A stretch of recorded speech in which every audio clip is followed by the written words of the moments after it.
Welcome into our 2023 Draft Show, Episode 2, presented by Seneca Resorts and Casinos with Marty. I'm Brian. Obviously, first episode, we dove in at what Buffalo might be able to take advantage of at number 13 in the first round. Here we look at round 2 and beyond, and obviously multiple picks. In the second round, they have acquired one of them, of course, from Philadelphia in the Ristolainen trade and have their own.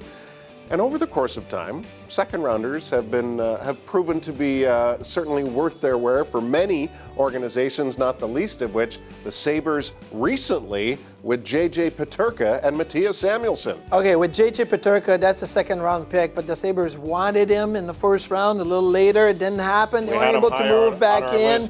You can get first round talent in the second round. You get that with Peterka and Mattias Samuelsson, obviously, but with many others over the history of the Sabres or in the NHL, second round pick, first round talent turns out to be a great player in the NHL. Jason Pominville, Derek Roy, more than 1,200 games played between the two of them. And then you go back to even earlier times in franchise history and think of where would this organization be without the likes of Danny Gare, Craig Ramsey, who's second only in games played to Gilbert Perreault, and Lindy Ruff. I mean, it's quite remarkable, the historical names in franchise history. There's no debate that Danny Gare was in a class of his own. Craig Ramsey was really good, and Lindy Ruff as well. But the other two turned out to be really good coaches, right? And Danny was pretty good on the ice. It is remarkable, just as is Kris Baker, SabersProspects.com. He is the local guru when it comes to not only, giving us incredible insight as to what's available in each draft, but more specifically, Kris, and welcome back, just your ability to place these prospects within where the organization is at now and moving forward. So how excited are you right now, based on everything you just saw from the Sabres this past year, going into this and what they might be able to add to their cupboard here? Well, you have a team that's flush with offensive talent, especially after having 3 first-rounders last year. We only have 1 this year to play with, but we do have 2 second-rounders, so I think that there's clear needs in the pipeline that I think they're going to target here, but there's a lot of good players that are going to be available to them in the second round, real good skaters, so some hockey IQ. When you say clearer, though, is it clearer for you this year than in other years because of where they're at and maybe some of the defined prospects we've seen take a step up? Well, look, I think from a positional perspective, okay, if they've had 27 picks in the past 3 years and 21 of them have been forwards, I think simple math tells you that they might want to take some defensemen here. Only 1 goalie, but there's clear trends that the Sabres have done with their picks. I mean, in the second round, since Kevin Adams has taken over since GM, all the players have come out of Europe with emphasis on some Russian players. But overall, they've hit the European ranks really hard overall. 16 of those 27 picks have been from overseas. So I think, we're not going to follow those trends specifically today, but I think that it's fun to kind of track what's going on, and I think maybe it'll be fun to see if they buck some of those trends, both positionally and from where the players are from. And that's kind of like where I wanted to go, is that when you look at the prospect and the players available for the draft this year, is there a specific location that stands to be like the strongest? Is the U.S. really strong? Is Canada strong? Or is there leagues in Europe?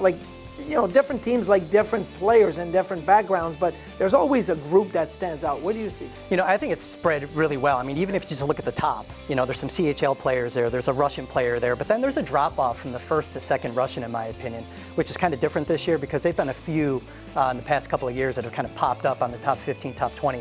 But no, it's spread pretty thin. It's a global game now. There's even a Danish player that we're going to talk about today, and you don't get to talk about a lot of Danes. Anyway, into our Baker's half dozen. This is really great because we do have the Sabres currently looking at multiple second-round picks. Lead us off with forward Danny Nelson. Yeah, I think Danny Nelson, to me, he's a tremendous athlete. Okay, so he's out of the National Team Development Program, played defense because the team needed him to play defense, goes to the program, becomes a forward. Started off on the wing, but until he was moved down the lineup as a centerman and became more of a lead shutdown guy and the lead penalty killer, his game blossomed. He played with a lot of confidence. So what you're looking at with him, a skilled, athletic power forward. What's really cool about him, he doesn't turn 18 until August. So you got a big kid at 6'3", 212 pounds at the combine, and he doesn't turn 18 until later in the summer. He's kind of still a lot of runway ahead of him to become a more mature player as long as they stay with him at forward. The fact that you can bring some of your defensive tactics to the forward position, skating backward, for example, a lot of forwards don't like to do it. Is he employs some of those things? He does. You can see it in his game because that's how he approaches the physical part of being a forward. he borrows from his time at defense. He was at the under-18s. That's when his game really stood out and shined. It really put him on the map and firmed up his spot, even maybe as a late first-round pick, but certainly a strong second-round candidate. And he'll eventually join his brother at Notre Dame. His brother, of course, a defenseman, based on everything that we're talking about. So that's Danny Nelson. What about when you look at Oscar Fisker Mulgaard? Another kid, just really fast, a playmaking forward. Not the biggest guy, he's about 6 feet tall, 160 pounds at the combine, but again, room to grow. He played the full year with HV71 in the Swedish Hockey League this year. Speedy playmaker that is very patient with the puck. He finds opportunities to feed his line mates in prime position to score goals. What I really like about his game, though, is his tenacity and his details off the puck. He attacks the middle when he does have the puck, but he goes in just as hard on the forecheck. He's very committed on his support defensively.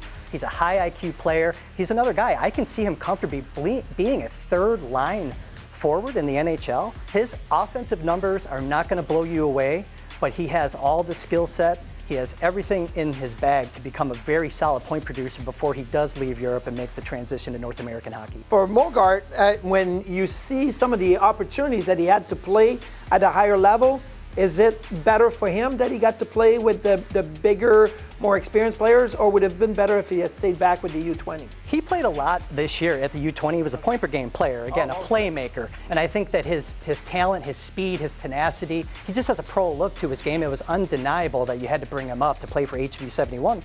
It's a pretty reputable club in the Swedish Hockey League. On to centerman Anton Wahlberg. Yeah, big kid, 6'3", 193 pounds at the combine. It was actually an injury to a Sabres prospect in Malmo at the Swedish Hockey League that created an opportunity for Wahlberg. So William von Barnekow went down in late January. What you see with this kid is that, again, very big at such a young age. He has a very confident straight line game, gets to the net, big in front of the net, heavy beneath the goal line. He really just rose up draft boards late in the season. He was excellent at the under-18s. What I like about this kid, though, is that he could be very hard to play against. He has a North American style, so even if the offense doesn't come, a big body down the middle that can play wing, I think that he's right in the wheelhouse for that profile of a player that the Sabres be looking at with one of those 2 second-round picks. Now, from a defense position, let's look at, first of all, a Slovak, and boy, it does seem like Slovakia has turned a nice corner here in recent times. Maxim Starback, what do you say about him?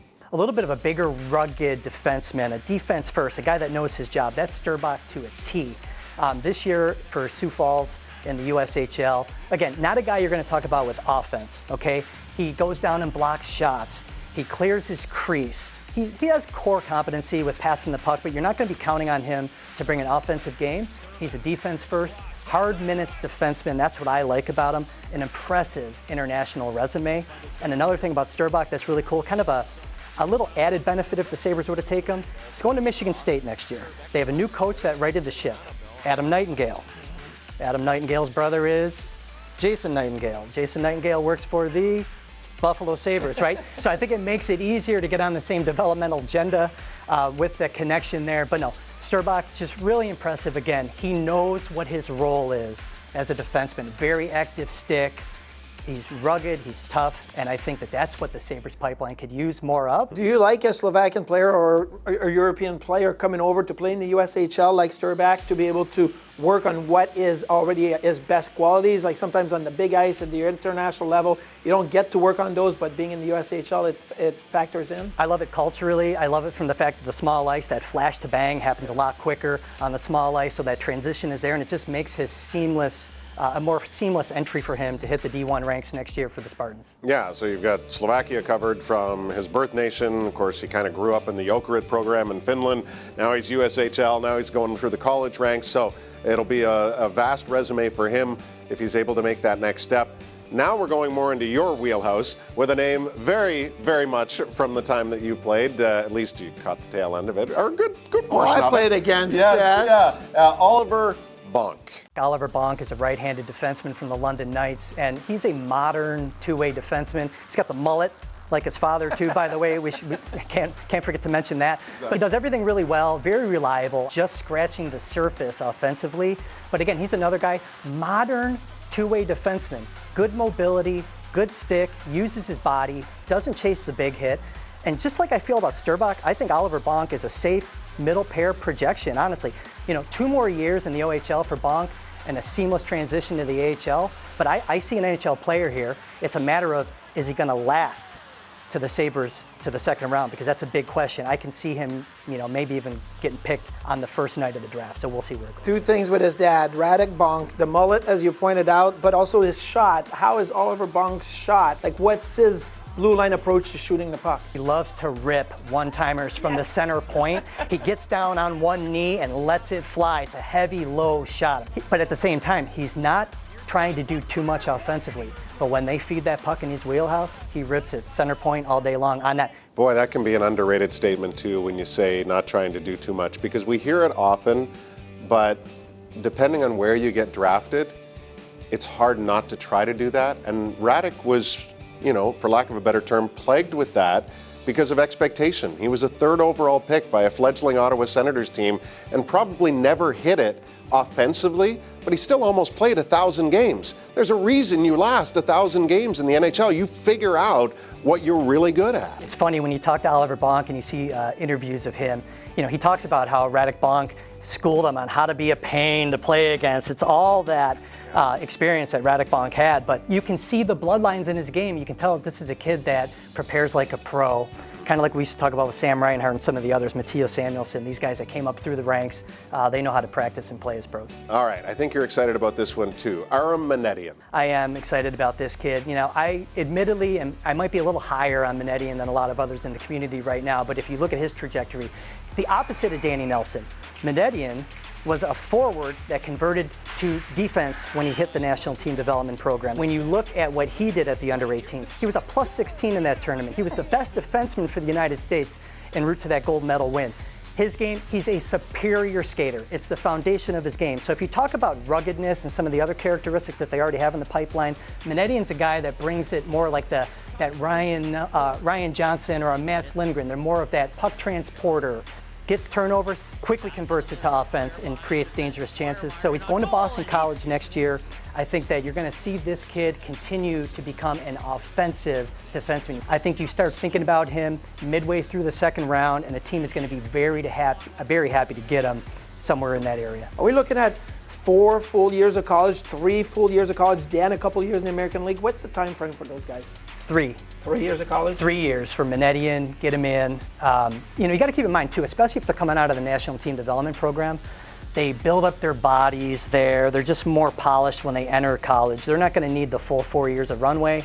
And I think the Sabres are going to be motivated to get him in after 3 years and start getting him into the system, getting him working with the Amherst staff. So we've gone through what we expect to see in round 1, and now we're almost to the end of what might happen in round 2. Now, historically speaking for the Sabres, Bakes, they've had 2 second-round picks as goaltenders that have played for the organization so far. That would be Jonas Enroth and Ukko-Pekka Luukkonen. Is there any interest or belief that goaltenders could rise up and steal some of the spotlight on night 2? Well, after Devin Levi, they only have 1 in the pipeline, so I think the Sabres should be looking for a goaltender at some point in the draft, but there will be a goalie run that starts probably somewhere in the second round this year. It never starts as early as I think it's going to, but I think, my favorite goalie personally was Adam Gajan.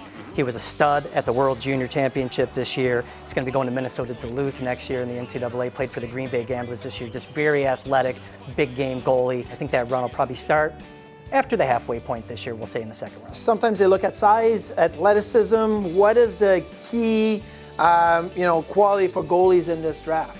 Well, right now, look, I think that, the behemoth you don't need to be 6'6" anymore. I think you're going to see guys that are 6'2 and a half, 6'3". I think that's that size-obsessed nature of NHL GMs and scouts is coming back down to earth a little bit. So I think, you want those guys that are composed, fluid movers, getting their body to move as one. Those 3 guys that I mentioned, they all do that. Well, those are also great points and questions to consider when we talk to Jerry Fortin, Director of Amateur Scouting of the Sabres, and he will be featured in our next episode in this, our 2023 Draft Show, presented by Seneca Resorts and Casinos.